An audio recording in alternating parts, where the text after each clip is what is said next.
कोई भी लक्ष्य बड़ा नहीं, कोई भी लक्ष्य बड़ा नहीं, जीता वही जो डरा नहीं। Hello everyone, welcome back to my channel, or if you are new over here, welcome to my channel, and my name is Prashant. On this channel I post videos on how to speak English confidently, fluently and with clarity.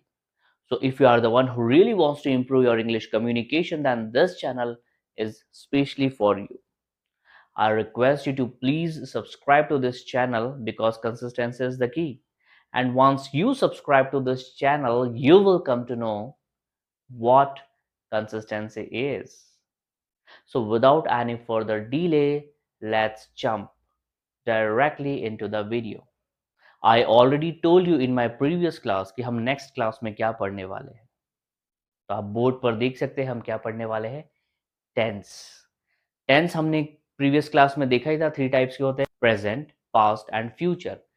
फिर ये सब divided होते हैं इन 4 categories में: simple present या फिर present indefinite, present continuous, present perfect and present perfect continuous.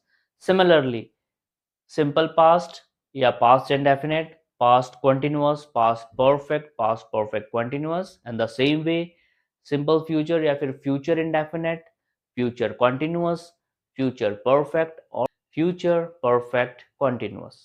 तो आज हम सबसे पहले देखने वाले हैं सिंपल प्रेजेंट या फिर प्रेजेंट इंडेफिनिट, जो फर्स्ट कैटेगरी है.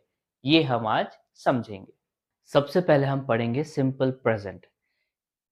कोई भी वाक्य हो, उसकी 3 कैटेगरीज रहती है: अफर्मेटिव, नेगेटिव और इंटरोगेटिव. अफर्मेटिव मीन्स हाँ या स्वीकारना, कोई जानकारी दे रहे हैं. नेगेटिव मतलब नकारात्मक, जिसमें हम मना कर रहे हैं. और इंटरोगेटिव मतलब जिसमें हम प्रश्न पूछ रहे हैं. ये तो देख ही लिया हमने कि इनमें कौन सी कैटेगरीज होती है. तो सबसे फर्स्ट कैटेगरी है अफर्मेटिव.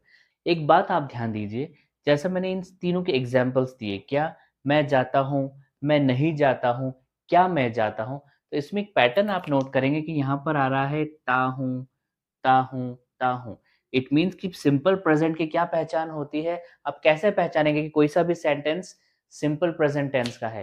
तो उसके at the end of the sentence, मतलब कि सेंटेंस के आखिरी में हिंदी का जो वाक्य रहता है, उसके आखिर में क्या आएगा? या तो ता है, ती है, ते है, ता हूँ, ती हूँ, ते हूँ. ये जब लास्ट में आता है, वो कौन सी कैटेगरी का होता है? सिंपल प्रेजेंट टेंस या फिर प्रेजेंट इंडेफिनिट. हमने पहचान तो जान ली कि हम कैसे पहचानेंगे कि ये सेंटेंस सिंपल प्रेजेंट का है. अब हम बात कर रहे हैं अफर्मेटिव सेंटेंसेस की, जो सिंपल सेंटेंसेस होते हैं हमारे, जिसमें आई, यू और जितने भी प्लूरल होते हैं, plural for example they, we, इनमें क्या होता है? वर्ब की फर्स्ट फॉर्म यूज करते हैं. और ही, शी, किसी का नाम, मैंने एग्जांपल लिया है राज. और इट अगर आता है तो हम वर्ब में एस या ई एस लगाते हैं. तो अब हमारे पास है ये कुछ एग्जाम्पल. मैं बाजार जाता हूँ. मैं यानी कि आई है तो वर्ब की फर्स्ट फॉर्म. मैं बाजार जाता हूँ. आई गो टू दी मार्केट. प्रिया गाना गाती है. प्रिया मीन्स किसी का नाम. तो जब किसी का नाम आता है या ही, शी, नेम, इट, तो हम क्या लगाते हैं? वर्ब में एस या ई एस. तो प्रिया गाना गाती है.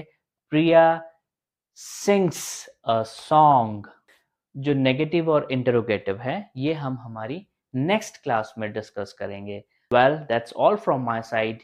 आई request you to please subscribe to this channel because consistency is the key. See you in the next video with same energy, enthusiasm and lot of practice.